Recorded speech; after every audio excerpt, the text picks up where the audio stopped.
Are you ready?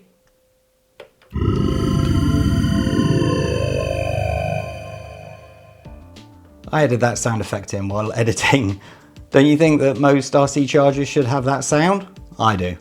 Anyway, let's get on. So, ladies and gents, this is the GT Power X2 Pro, and it's actually quite a powerhouse. It's very impressive, and I've actually been testing it off camera because I don't want to be in a situation where I'm recommending products that I've tested literally for 5 or 10 minutes while recording. So I've been using this for a few weeks just to see how good it is versus the other chargers that I have. And it stacks up, it really does. But one thing I haven't done is pay that much attention to the charging time and the storage time. That's going from storage up to maximum charge, and then from maximum charge all the way back down to storage, because that's something that if you have RC cars, you're going to want and you're going to need. A lot of the small chargers that you get in the boxes of these ready-to-run RC cars do not put the battery back into storage charge, and that's so important to keep your batteries healthy and make them last a lot longer. So what comes in the box? Well, very little to this. You have the power cable, obviously, and then you have the two connectors here. This is from the XT60 across to the Dean's T-plug connector, and the instruction booklet, as you can see. I'm not going to go into that so much. I'm going to go into the practicalities of this. I will show you the box just quickly, the outside of the box, and you can have a quick look at what sort of the functions are. But essentially, you've got charge, discharge, you've also got storage, and you can even repair batteries, which is very good. I don't know how good that is because I haven't had a dodgy battery be able to repair at this point. So make sure you subscribe and hit the like button, because this total video is going to take me about 2 days, because I'm going to literally charge up and storage charge all of these batteries, and I need to do it twice to verify the results. So it's going to take a very long time. I'm going to be putting everything in like this, as you can tell. So we'll be able to see how quickly it does its job. The one thing I am going to say is usually on the other chargers, I've shown you the whole process on a time lapse. I'm not going to do that this time because it's just going to take far too long. So stick around to the end of the video. We'll look at the charge and the storage times on this and see whether it's good or not. Now, the one thing that this one does have that various others don't is you can test and break in new motors with this. It's a servo tester, which I will show you that as well a little bit later. And also, due to the fact it's got the DC input, so that's 11 to 24 volts, you can actually take this out with you and charge on the go, which is very good, especially if you're out camping or something with the kids. So keep that in mind. I will sort of show you how that works as well, because it's not a very complicated process, but you just have to sort of keep into mind that you need a bigger battery if you want to charge like a couple of smaller batteries, because you can't just like get power from nature. So as you can see, it is a dual charger, meaning you can charge up 2 batteries at the same point, which is very, very cool indeed. It does come with a mobile app. I'll quickly show you that, but honestly, it's something that I personally wouldn't use, because when I'm charging, I like to be in earshot of the batteries just in case something goes wrong. But again, I will show you that just for those that are interested in it. It also has the built-in tire warmer mechanism. So if you've got tire warmers, you can also run it off this as well, which is pretty cool. It's DC 400 and also AC 200 watts. So that's pretty much, where's the information? There we go. That's pretty much all household plug sockets around the world, and as I said, the DC 11 to 20, I said 22 volts I think, but anyway, 26 volts. There's the specs there for those that are interested in that. It does do the LiPo and lithium ion and all of those 1 to 6,000 and 1 to 15 series on the nickel metal hydrate, as you can see. And that's the last side of that. What we're gonna do, we're gonna plug in, because it's dual, it's actually quite helpful because I can now plug in 2 batteries at the same time, charge them and discharge them. So I'll show you how that process works. So obviously I've had to have an adapter for this one. I could have used the one that came, but it's a little bit longer, and there you go. So plug it into the XT60 there. And then you can see you've got this side would be the 2S all the way up to the 6S. And as this is the 2S, we will do it on this side here, like so. Now, you've got both sides here, status 1 and status 2, which is basically channel 1, channel 2. And then a lithium battery mode, hit start, and then you can go to a store, repair, balance, discharge, charge. Are there any situations where you just charge if you can balance charge? I don't know. And then of course there's the FB discharge, which... So we would then go to balance charge and then hit start, and then we can go to the, 2,200 milliamp hours, which is that there. And it's obviously a 2S battery as well. And then you just hold down the start button. It really is that simple to use. Beautiful. So I forget that this one's a double tap because a lot of the GT Powers are a single tap. So keep that in mind. So I'll just stop that for the minute because as I said, I'm going to make sure this is why this video is going to take so long for me. I'm going to make sure that all of these are properly stored in storage mode. And then I'm going to obviously charge them up, bring them back down to storage. And then I need to do that twice. Very, very long process indeed. I will show you some of the menu while we're here. So we go back, you've then got nickel metal hydride and the likes, lead acid, user program. I mean, the settings just go on and on and on. You can save your settings and all that. One thing that I will mention, because it wasn't very clear, is that you need to go over to channel 2 to get in. There's one menu that is extra on channel 2. Go back to that. And that is this program selection. You don't have that on this channel here. You only have it on this channel here. And when you go into that, this is the motor running, or for motor testing, we could actually do that now. So as I was saying before the power went out in the whole house, that was a couple of hours ago. This is the motor run function. As you can see, the motor has changed from the original one that I showed a little bit earlier, basically because it stopped working or wasn't working very well in the first place. I was just quickly testing a few things before I pressed record now, and it just would not boot up. So here we go. So it's a bit janky. It's not the way I would usually do it, but it's just to show the function. I have already set it to, what have we got? 4, let me change that to 4 amps. And 4 volts. Make sure that nothing is touching, and if you listen,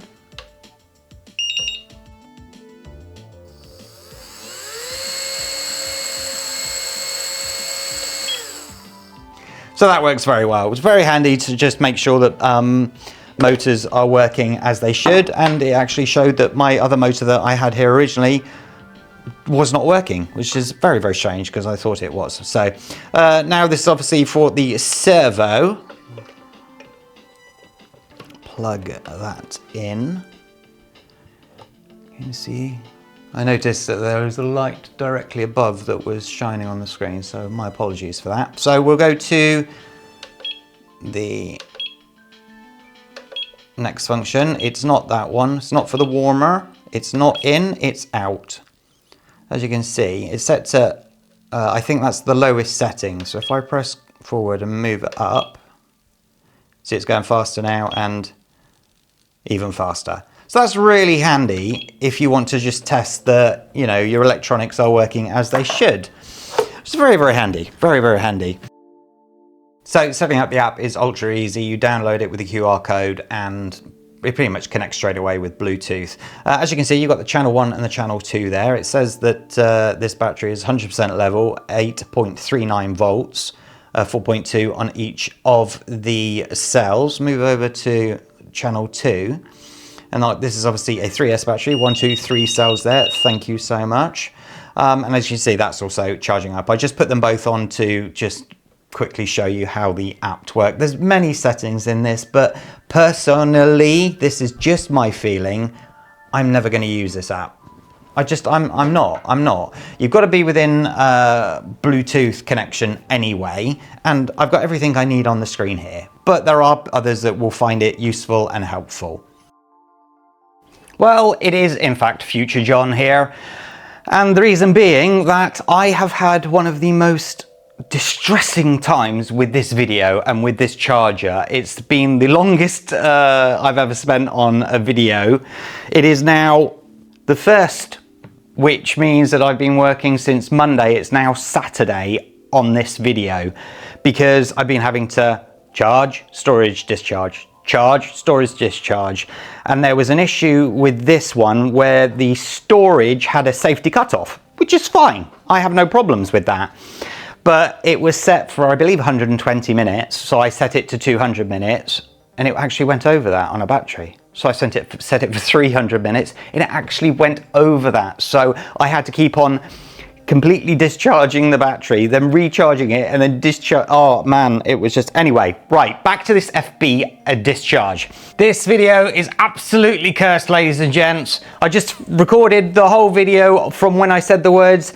So FB discharge, and this camera that has been my most reliable camera since I've started this channel just started to autofocus completely different. So I've just wasted the whole last hour and a half because I didn't know until I started editing the footage. So let's start off with a positive.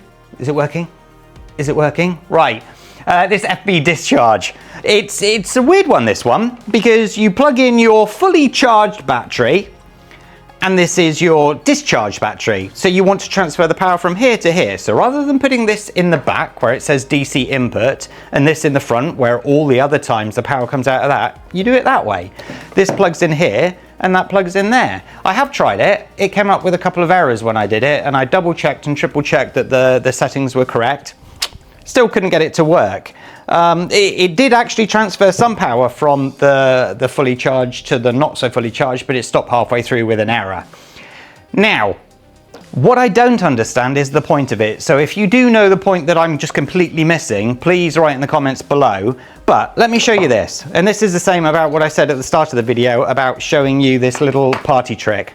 Unplug it. Boom. I'm going to put that there so you can see that the power cable doesn't move. This will turn off. If you're on a camping trip or out or whatever with your RC car, if you've got a larger milliamp hour battery, this is 5,000 milliamp hours, plug it in the back like so, and everything turns on like normal. It then does everything that it should do if it was plugged into the mains power. You plug the discharge battery into the front here. Might as well show you why we're here. So, make sure it's on that channel. You can do it on that channel. I did get that wrong, sorry. Repair, balance charge. It is 2203S. Hit go. This has happened a lot. I don't know why, because everything else is correct. You see, now it's fine. They're going to have to fix that as well. And now it will charge. You have to be careful. Don't go trying charging up 2 of these batteries that will completely destroy this battery. But 5,000 milliamp hours, take away 2002, leaves what, 2008, which is a nice little level for this battery. So now into the figures, you can see it's going to be a little bit complicated. Please don't switch off because it does make sense. I have the after firmware updates, which are these, and the before. Obviously the before I was just doing until I got to the really weird figures. So 2S, 2000 milliamp hour battery. It took 29 minutes 38 to charge and 30 minutes 09 to charge. That's fine, not a problem with that. The original battery that I had at the start did not go up to 8.4 volts, so I got rid of that and got a new battery. That's why that one looks slightly different. And to go into storage mode, it went to 73 minutes 23 and 73 minutes 23, both times. So, but that was to 55%. I always thought that storage was supposed to be 40 to 50%, but I could be wrong. Maybe it was 55%. Again, write in the comments below. And then I went on to the next one, which is the 3S 2200 milliamp hour, 2 minutes 20 and 2051. Again, very similar. And the discharge of 8516 and 8618. Now, I then did the 3S. Sorry, move that around. 3S 5000 milliamp hour that gave me 5049, which is, it's not bad at all. But then I started to have the problem with, as I said, about the safety cutoff. Kept on going and going and going. I'm like, how long is it going to take? So it was at this point that I did the firmware update. So I then discharged it completely and went to the fully charged to 4335, and it took 290 minutes to storage discharge. So remember, that's only from 100% to 55%. That's a very long time. And if I show you this list from all the other chargers that I've done, this includes 1, 2, 3 GT powers. The most the most I've got here is what? 3S 5000. And it was only the TD610 Pro that could actually do that, because these ones couldn't actually do the storage discharge. 133 minutes versus 290. Crazy, right? I mean, the most I've ever had is the Gens Ace, which is my daily driver, absolutely amazing. 180 minutes 37 for, again, a 5,000 milliamp hour. That was the max that I've ever had, and now we've got 290/50. So it was this point I contacted GT Power, and they said that they'd send me a new charger. And I'm like, right, I'll update the firmware. As I said, I've done that. But these were still pretty comparable. They were quite reasonable times, so I don't quite see whether they're just having problems with the larger milliamp hours or not. I do not know. So anyway, remember that I can do 2 batteries at once. So this was also the 4609 before that one also failed, so I had to do the firmware update. And then we got 4029, again 4,300 milliamp hour high voltage. Keep that in mind, because that is a slightly higher voltage. And 265/39 minutes is a lot of time. So then we talk to the beast, the 4S 5,000 milliamp hour, 45 minutes to charge up, very reasonable.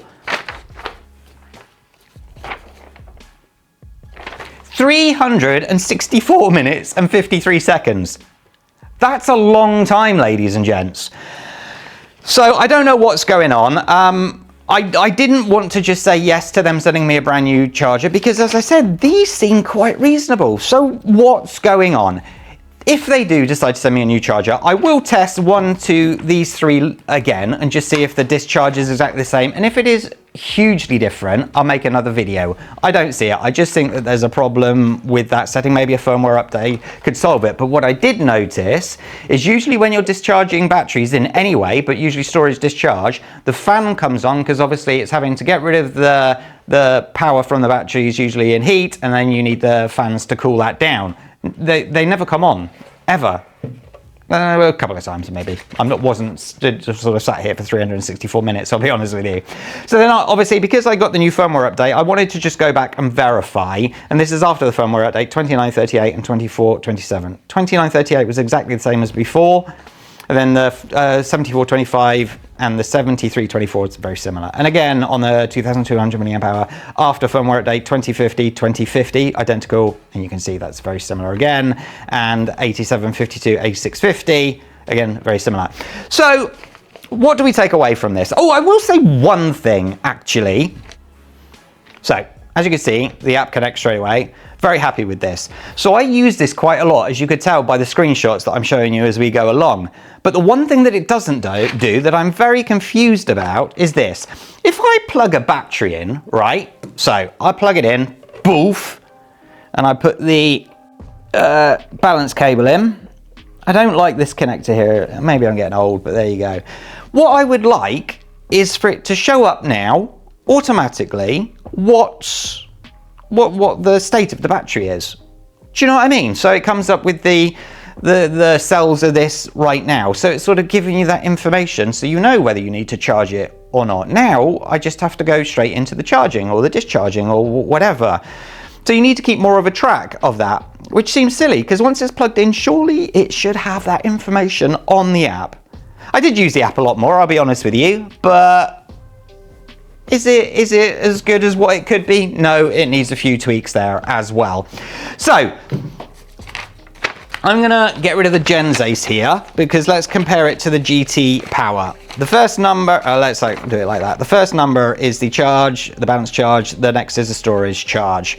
Okay, so what have we got here? For the 2S 2000 milliamp hour, and remember batteries are different, we've got 54 and 82 minutes for the discharge.